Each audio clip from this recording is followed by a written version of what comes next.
awalnya saja ya. Nanti saya berikan juga. Ya.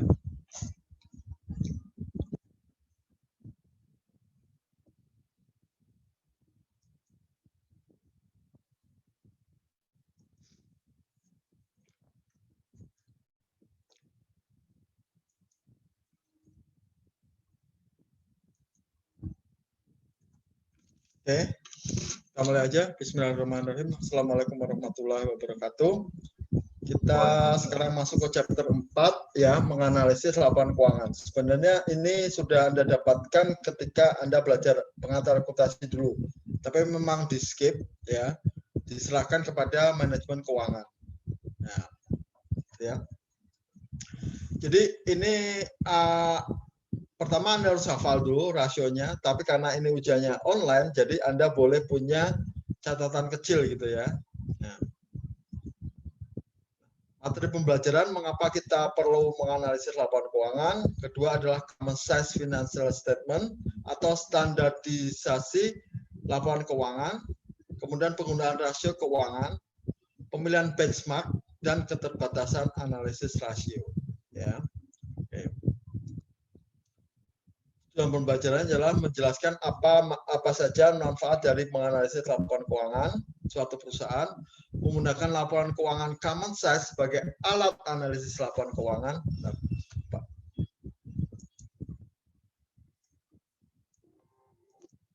Ya. Ketiga, menghitung dan menggunakan berbagai rasio keuangan secara komprehensif dalam mengevaluasi kinerja suatu perusahaan, memilih pembanding atau benchmark yang tepat saat mengukur kinerja menggunakan analisis rasio keuangan. Kelima, menjelaskan keterbatasan analisis laporan rasio keuangan. Ya, jadi kita tujuan pembelajaran aja 5. Yang pertama dulu, mengapa kita perlu menganalisis laporan keuangan? Toh ini sangat berguna bagi pihak internal maupun eksternal perusahaan. Ya. Untuk pihak internal, analisis ini bisa digunakan untuk mengevaluasi kinerja pegawai, membandingkan kinerja antar divisi yang berbeda, menyiapkan proyeksi laporan keuangan, dan mengevaluasi kinerja keuangan perusahaan dengan kinerja perusahaan kompetitor. Ya, jadi ini bisa sebagai bahan evaluasi internal untuk hal-hal ini. Ya, terutama yang terakhir. Ya, kita bisa membandingkan dengan perusahaan kompetitor. Nah, ya. Sedang eksternal, ya inilah gunanya kita menganalisis laporan keuangan. Ya. Yang pertama akan dilakukan oleh bank atau institusi keuangan lain untuk mengecek apakah perusahaan layak diberikan kredit, ya kredit. Demikian juga para supplier, ya. Perusahaan berhak mendapat kredit tambahan atau enggak. Nah, gitu ya. Kemudian agen pemerikat kredit. Jadi nanti ada perusahaan yang kerjaannya mengumpulkan rasio keuangan perusahaan, kemudian memberikan rating, ya, memberikan rating atau untuk benchmarking. Analis profesional tujuannya untuk diberikan kepada nasabah-nasabah dia dan investor individu. Jadi kalau kita mau mencoba investasi di saham atau membeli saham perusahaan, kita bisa melakukan analisis keuangan dulu. Ya.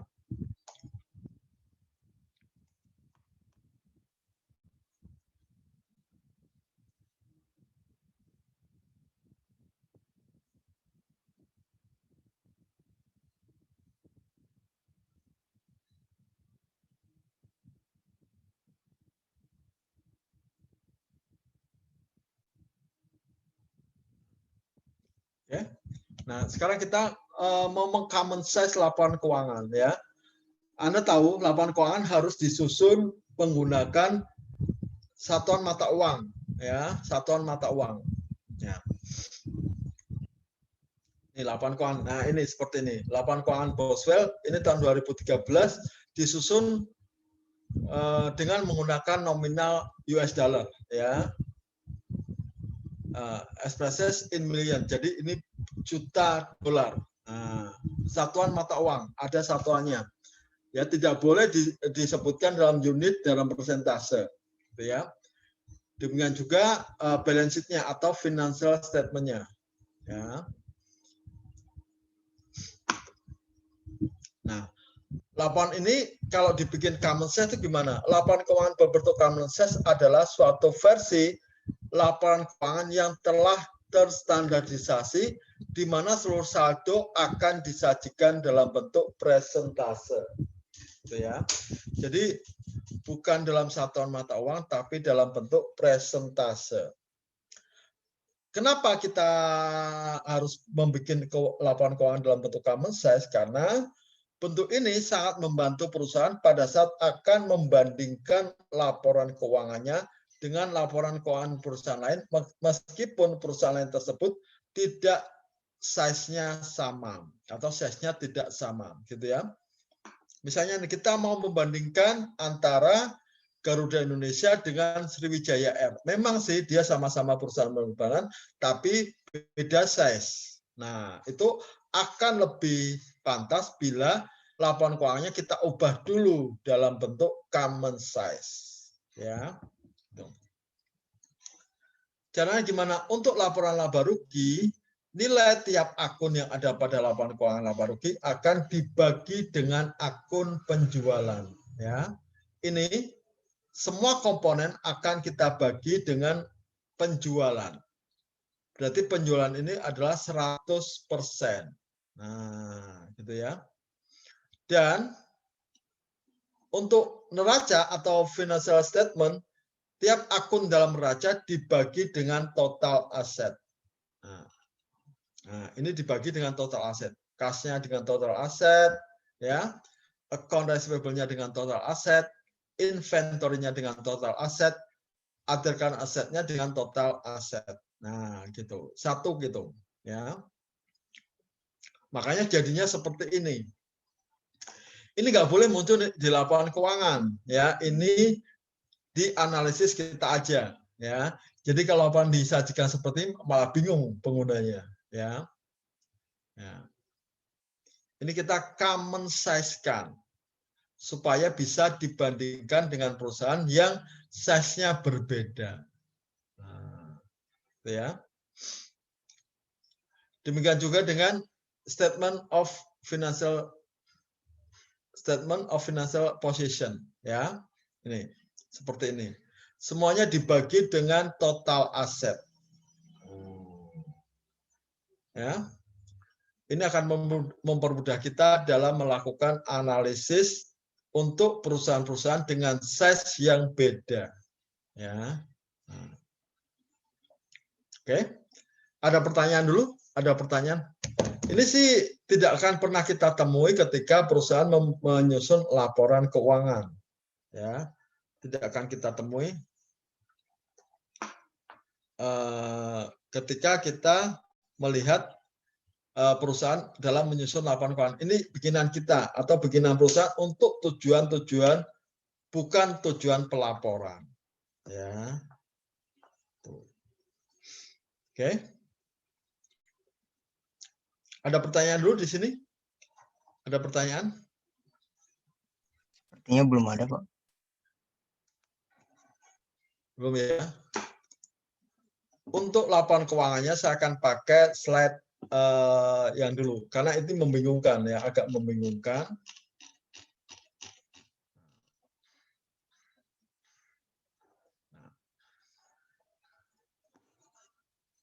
Nanti akan saya berikan dua-duanya.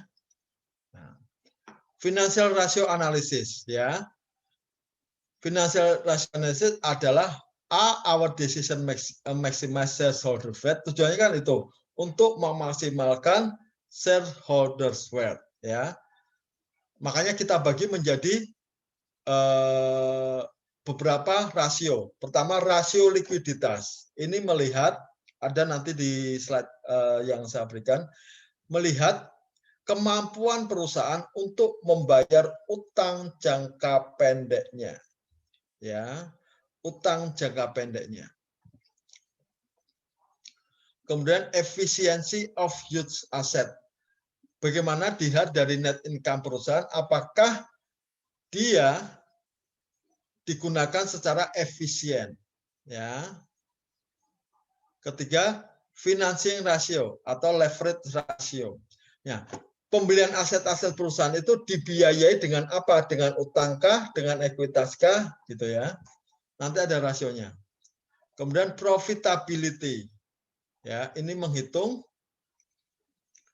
berapa profit perusahaan, ya, berapa profit perusahaan, gitu ya. Nah, nanti rasio ini akan dibagi menjadi 4 atau enggak 5. Ada market share ratio, ya. Financial ratio. Tool that help us determine the financial health of the company. Ya. Jadi ingin melihat rasio kesehatan perusahaan.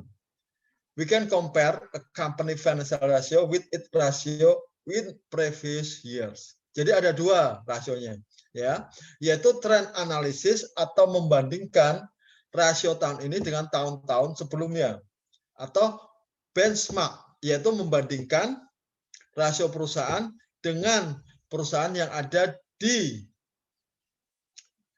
industri sejenis, ya, rata-rata industri sejenis, ya. Ya, we can compare a company financial ratio with those of its industry. Jadi ada 2 analisis, yaitu trend analysis, membandingkan rasio dengan rasio yang sudah terjadi tahun-tahun sebelumnya, dan membandingkan rasio perusahaan dengan perusahaan yang berada di industri sejenis, gitu, ya. Example Cyber Dragon Corporation. Nah, ini ada, ya.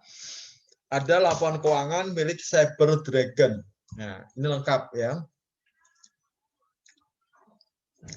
Kasnya, marketable securities, account receivable, inventories, current asset-nya berapa, ya.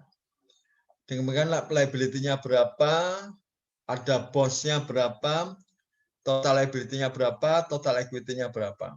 Ya, ini neraca atau financial position, statement of financial position. Kemudian inilah laba ruginya, ya, laba ruginya. Nah, itu ya, laba ruginya. Nah, untuk laba rugi nanti ada istilah baru yang akan digunakan di manajemen keuangan, ya. Nah, ini saya tanya dulu. Gross profit dikurangi operating expense kalau di akuntansi namanya apa? Gross profit kurangi operating expense di akuntansi namanya apa? Namanya?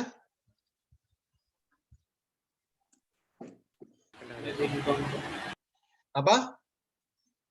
Pendapatan sebelum pajak. Bukan. Net income. Bukan, net income kan sudah semua. Ini net income ada. Apa ini namanya? Earning before interest and taxes. Atau gross profit dikurangi operating expenses. Ketemu? Ketemu? Ayo. Income operasi. Nah, operating income, ya, atau income dari operasional, ya. Income, operating income itu sama dengan EBIT, earning before interest and taxes, ya. Kemudian kita kurangi dengan interest, ketemu EBT, earning before tax, ya, earning before tax. Dikurangi pajak, ketemu net income atau earning after tax. Nah, gitu ya. Jadi ini istilahnya EBIT, EBT, dan EAT.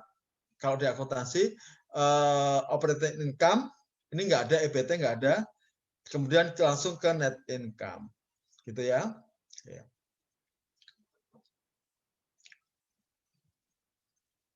Cyber Dragon Other Information. Dividend paid on common stock 2.800. Earning return in the firm 2.216. Jadi ada ditahannya, laba ditahannya. Kemudian shares outstanding-nya 1.300.000. Market price per share, jadi harga jual sahamnya adalah 20. Ya. Book value per share adalah 26.44. Ya, book value per share 26,44. Ya. Earning per share-nya 3,86. Nah, sudah belajar intermediate kan? Sudah tahu kan earning per share ngitungnya gimana? Ya kan? Nah, ya, ada dilutif atau bukan gitu ya. Saya nggak akan ulang di sini. Ya, pokoknya kita sudah ketemu earning per share 3,86. Ya, nah data-data ini akan kita gunakan untuk membuat analisis laporan keuangan. Ya, kita lihat nih apa dibagi apa dikalikan apa, gitu ya. Pertama adalah likuiditas rasio atau liquidity ratio. Ya, how do we have enough liquid asset to meet approaching obligation? Atau apakah kita cukup punya liquid asset yang cukup untuk membayar kewajiban-kewajiban kita yang akan jatuh tempo. Nah, ya. Pertama adalah current ratio. Ya, current ratio. What is the Cyber Dragon current ratio? Current ratio adalah current asset dibagi current liabilities. Ya. Kalau current asset-nya ada 50,50190, sedangkan current liabilities-nya ada 25.523, maka current ratio-nya adalah 1,97. Ya, lihat nih. Nah, current ratio adalah current asset dibagi current liabilities. 50,190 dibagi 25,523. Ya.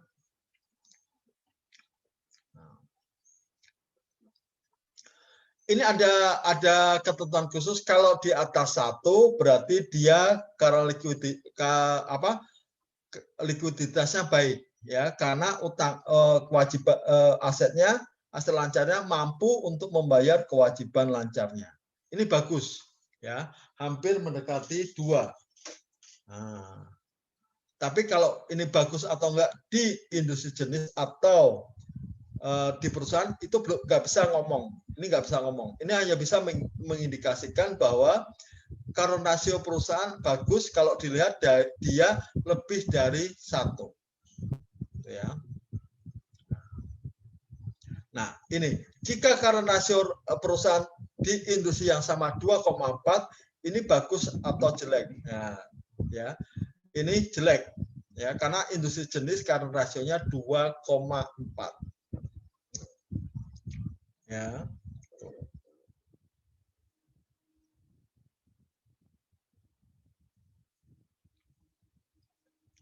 Yang kedua adalah asset test ratio. Apa ini? Ya.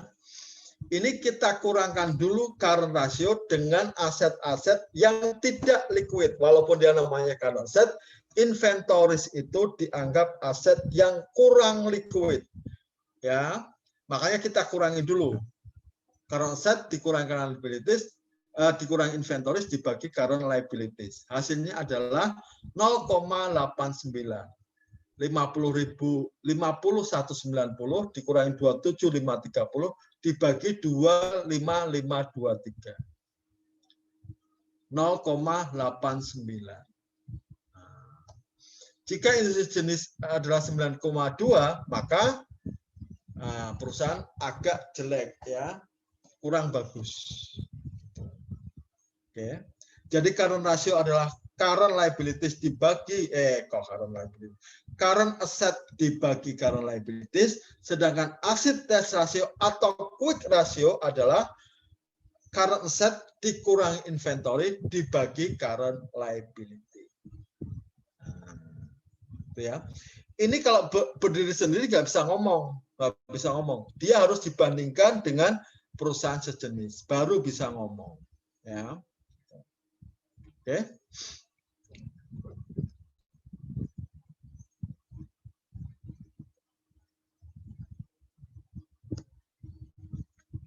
Ada pertanyaan dulu? Ada pertanyaan? Izin memastikan, Pak. Ya, Berarti current rasio yang lebih dari satu itu nggak bisa jadi acuan tetap ya Pak. Mungkin satu perusahaan punya standar rasionya masing-masing.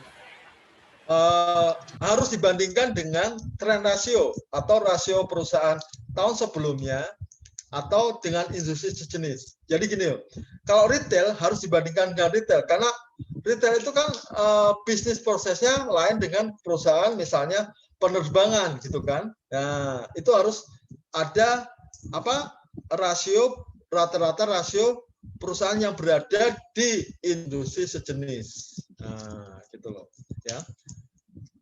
Harus dibandingkan kalau dia berdiri sendiri nggak bisa ngomong, ya nggak bisa ngomong, belum bisa ngomong, maksudnya belum nggak akan ada mengindikasikan apa-apa kecuali hanya kalau karena rasionya di atas 1 itu perusahaannya bisa membayar utang-utang jangka pendeknya, ya. Selain itu nggak bisa, Ini bagus atau jelek, ini enggak. Kita harus bandingkan dengan rasio keuangan tahun sebelumnya, ya, atau perusahaan sejenis. Nah, gitu, ya.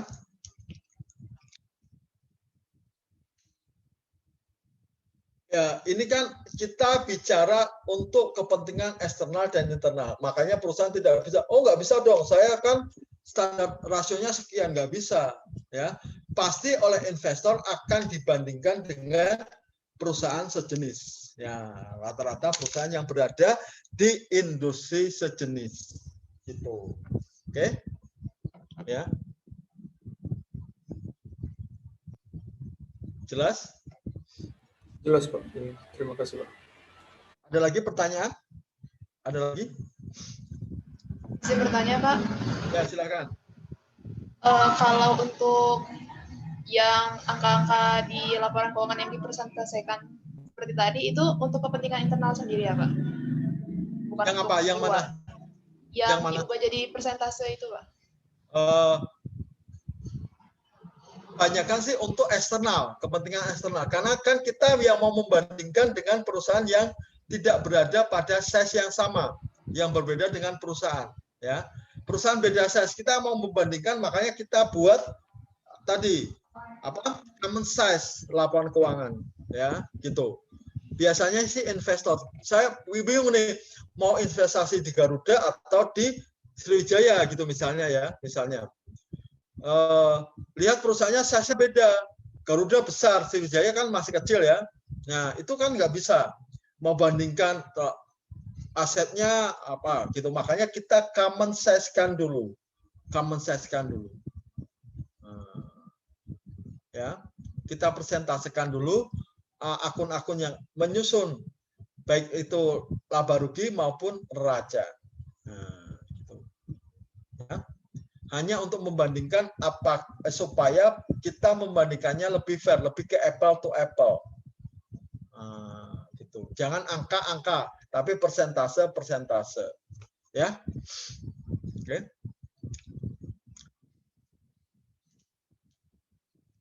Jelas? Kasih, Pak. Ya. Jelas, Pak. Ya. Ada lagi?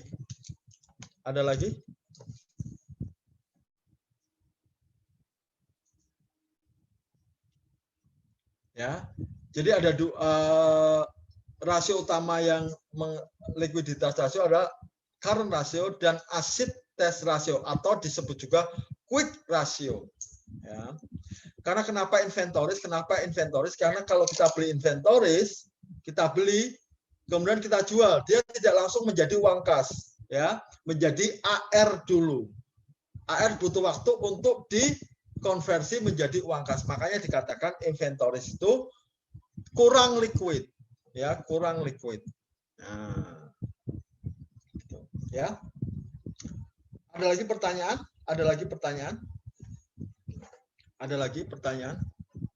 Nah, kalau nggak ada, kita melihat average collection period, ya. Average collection period itu melihat kemampuan perusahaan merubah account receivable dia untuk menjadi uang kas. Ya, rumusnya adalah AR per daily credit sale. Ya. Daily credit sale adalah sales dibagi 365. Ya. Karena ini kan, ini lihat nih. Nah, sales ini kan dalam satu tahun, ya 1 tahun. Kita ubah dulu menjadi harian, penjualan harian. Berarti ini harus kita bagi dengan 365, ya. Baru AR dibagi dengan daily credit sales. Nah, ketemu 59,3 hari. Jadi untuk merubah AR menjadi uang kas itu perusahaan butuh 59,3 hari. Kalau saya rasa ini terlalu lama, ya. Biasanya AR itu diberi jangka waktu selama 30 hari. Jarang lebih dari itu, ya. Ini terlalu lama. Kita lihat ya. Nah, jika rata-rata industri adalah 47 hari, apakah ini bagus atau jelek? Jelek, ya. Dia untuk merubah AR-nya menjadi uang kas dia butuh 59,3 hari, sedangkan perusahaan sejenis butuh hanya waktu 47 hari. Ya. AR dibagi daily credit sales atau sales tahunan dibagi 365 hari. Ya. Yang kedua adalah operating efficiency ratio. Ini menghitung bagaimana efisien perusahaan firm aset atau aset perusahaan untuk mengenerate operating profit, ya, untuk menghasilkan operating profit, ya. Pertama, operating income return on investment, OIROI, ya. Namanya susah banget, ya. Operating income dibagi total aset, ya.